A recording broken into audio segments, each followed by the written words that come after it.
ಬೆಳಗಾವಿ ಅಧಿವೇಶನ ಸರ್ಕಾರಕ್ಕೆ ಈಗ ಹೋರಾಟದ ಬಿಸಿ ಕೂಡ ತಟ್ಟಿದೆ. ಸರ್ಕಾರದ ವಿರುದ್ಧ ಹೋರಾಟಕ್ಕೆ ಕೇಸರಿ ಪಡೆ ಸಜ್ಜಾಗಿದೆ. ನಿನ್ನೆಯಿಂದ ಬೆಳಗಾವಿಯಲ್ಲಿ ಚಳಿಗಾಲದ ಅಧಿವೇಶನ ಶುರುವಾಗಿದೆ. ಸರ್ಕಾರಕ್ಕೆ ಈಗ ಹೋರಾಟದ ಬಿಸಿ ತಟ್ಟಿದೆ. ರೈತರ ಪರ ಬಿಜೆಪಿ ನಾಯಕರು ಬೆಳಗಾವಿಯಲ್ಲಿ ರಣಕಹಳೆ ಮೊಳಗಿಸಿದ್ದಾರೆ. ಪ್ರತಿಭಟನೆಯಲ್ಲಿ 25,000ಕ್ಕೂ ಹೆಚ್ಚು ಜನ ಸೇರೋ ಸಾಧ್ಯತೆ ಇದೆ. ಸುವರ್ಣಸೌಧದ ಹತ್ತಿರದಲ್ಲೇ ಬಿಜೆಪಿ ಹೋರಾಟಕ್ಕೆ ಪ್ಲಾನ್ ಮಾಡಿಕೊಂಡಿದೆ. ಸುವರ್ಣಸೌಧ ಮುತ್ತಿಗೆ ಹಾಕೋದಿಕ್ಕೆ ಸಿದ್ಧತೆಗಳಾಗಿದೆ. ವಿಜಯೇಂದ್ರ ಆರ್ ಅಶೋಕ್ ನೇತೃತ್ವದಲ್ಲಿ ಬೃಹತ್ ಹೋರಾಟಕ್ಕೆ ನಾಯಕರುಗಳು ಸಜ್ಜಾಗಿದ್ದಾರೆ. ಕಬ್ಬಿಗೆ ಬೆಂಬಲ ಬೆಲೆ ನೀಡುವಲ್ಲಿ ಸರ್ಕಾರ ವಿಫಲ ಆಗಿದೆ ಅನ್ನೋದು ಸೇರಿದಂತೆ ಸರ್ಕಾರದ ವೈಫಲ್ಯವನ್ನ ಖಂಡಿಸಿ ಬಿಜೆಪಿ ಬೃಹತ್ ಹೋರಾಟವನ್ನ ಮಾಡಲಿದೆ. ಈ ಬಗ್ಗೆ ಡೀಟೇಲ್ಸ್ ಕೊಡ್ತಾರೆ ನಮ್ಮ ಪ್ರತಿನಿಧಿ ಅನಿಲ್. ಇದೀಗ ನಮ್ಮ ಜೊತೆ ಸಂಪರ್ಕದಲ್ಲಿದ್ದಾರೆ. ಅನಿಲ್, ಬೆಳಗಾವಿಯಲ್ಲಿ ಇವತ್ತು 2ನೇ ದಿನದ ಅಧಿವೇಶನ. ಸೊ ಒಳಗಡೆ ಒಂದು ರೀತಿಯಾದಂತಹ ರಣಕಹಳೆ ಮೊಳಗಿಸೋದಕ್ಕೆ ಪ್ರತಿಪಕ್ಷ ಸಜ್ಜಾಗಿದ್ರೆ ಆಚೆಯೂ ಕೂಡ ಸದನದ ಆಚೆಯೂ ಕೂಡ ಪ್ರತಿಭಟನೆಗೆ ಎಲ್ಲ ಸಿದ್ಧತೆಗಳಾಗಿದೆ. ಸೊ ಇವತ್ತು ಯಾವ ರೀತಿಯ ಹೋರಾಟವನ್ನ ನೋಡಬಹುದು?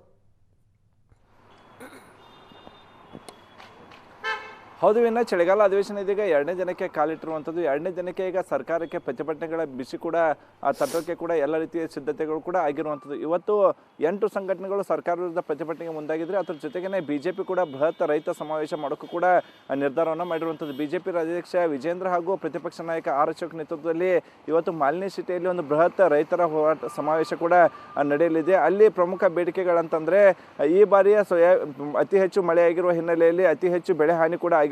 ಹೀಗಾಗಿ ಬೆಳೆ ಹಾನಿಗೆ ಈವರೆಗೂ ಪರಿಹಾರ ಕೊಟ್ಟಿಲ್ಲ, ಪರಿಹಾರ ಕೊಡಬೇಕು ಅನ್ನುವಂಥದ್ದು ಒಂದು ಹಕ್ಕೊತ್ತಾಯ ಆದರೆ, ಅದ್ರ ಜೊತೆಗೇ ಕಬ್ಬು ಬೆಳೆಗಾರರ ಸಾಕಷ್ಟು ಸಮಸ್ಯೆಗಳಿದ್ದಾವೆ, ಅದನ್ನು ಪರಿಹರಿಸಬೇಕು.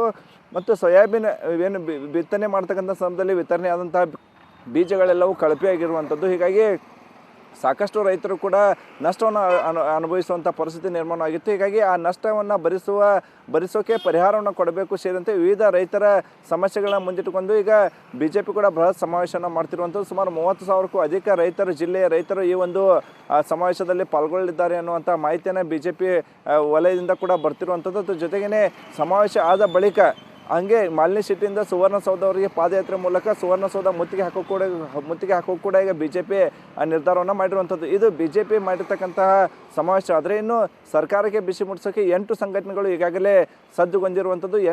10 ಗಂಟೆ ಸುಮಾರಿಗೆ ಎಲ್ಲರೂ ಕೂಡ ಆ ಪ್ರತಿಭಟನೆ ಟೆಂಟ್ಗಳನ್ನು ಏನು ಮಾಡಿದ್ದಾರೆ, ಒಂದು ಸುವರ್ಣ ಗಾರ್ಡನ್ ಹಾಗೂ ಅಲರ್ವಾಡ್ ಕ್ರಾಸ್ ಬಳಿ 2 ಪ್ರತಿಭಟನೆ ಟೆಂಟ್ಗಳನ್ನು ಮಾಡಿದ್ದಾರೆ. ಹೀಗಾಗಿ 8 ಸಂಘಟನೆಗಳು, ಅದರಲ್ಲೂ ಪ್ರಮುಖವಾಗಿ ಹೆಚ್ಚಿನ ಸಂಘಟನೆಗಳು ರೈತ ಸಂಘಟನೆಗಳಾಗಿರುವಂಥದ್ದು. ರಾಜ್ಯದಲ್ಲಿ ನೀರಾವರಿ ಯೋಜನೆಗಳನ್ನು ಜಾರಿ ಮಾಡಬೇಕು, ಗ್ಯಾರಂಟಿಯ ಕಾರಣಕ್ಕಾಗಿ ನೀರಾವರಿ ಯೋಜನೆಗಳು ಜಾರಿ ಆಗ್ತಿಲ್ಲ. ಹಾಗಾಗಿ ನೀರಾವರಿ ಯೋಜನೆಗಳನ್ನು ಜಾರಿ ಮಾಡಬೇಕು ಅನ್ನುವಂಥ ಒಂದು ಬೇಡಿಕೆ ಆದರೆ, ಸಾಕಷ್ಟು ಏನು ರೈತರ ಸಮಸ್ಯೆಗಳಿದ್ದಾವೆ ಅವುಗಳನ್ನು ಪರಿಹರಿಸಬೇಕು ಅನ್ನುವಂಥ ಬೇಡಿಕೆಗಳನ್ನ ಇಟ್ಕೊಂಡು ಈಗ ರೈತರು ಕೂಡ ಏನು ಇಲ್ಲಿ ಒಂದು ಪ್ರತಿಭಟನೆ ಮಾಡೋಕ್ಕೂ ಕೂಡ ನಿರ್ಧಾರವನ್ನು ಮಾಡಿರುವಂಥದ್ದು. ಮತ್ತೊಂದೆಡೆ ಖಾಲಿ ಹುದ್ದೆಗಳ ಭರ್ತಿ ಆಗಬೇಕು ಅನ್ನೋಂಥೇಳಿ ಬೇಡಿಕೆಯನ್ನು ಇಡ್ತಿರುವಂಥದ್ದು.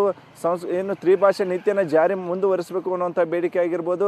ಹೀಗೆ ವಿವಿಧ ಬೇಡಿಕೆಗಳನ್ನ ಇಟ್ಕೊಂಡು ಇವತ್ತು 8 ಸಂಘಟನೆಗಳು ಪ್ರತಿಭಟನೆ ಮಾಡೋಕ್ಕೂ ಕೂಡ ನಿರ್ಧಾರವನ್ನು ಮಾಡಿರುವಂಥದ್ದು. ಸದನ ಹೊರಗೂ ಮತ್ತು ಸದನದ ಒಳಗೂ ಕೂಡ ಈಗ ರಾಜ್ಯ ಸರ್ಕಾರಕ್ಕೆ ಪ್ರತಿಭಟನೆ ಬಿಸಿಯನ್ನು ತಟ್ಟೋಕ್ಕೆ ಸಂಘಟನೆಗಳು ಹಾಗೂ ಪ್ರತಿಪಕ್ಷಗಳು ಕೂಡ ಈಗ ಸಿದ್ಧತೆಯನ್ನು ಮಾಡ್ಕೊಂಡಿರುವಂಥದ್ದು. ವೀಣಾ,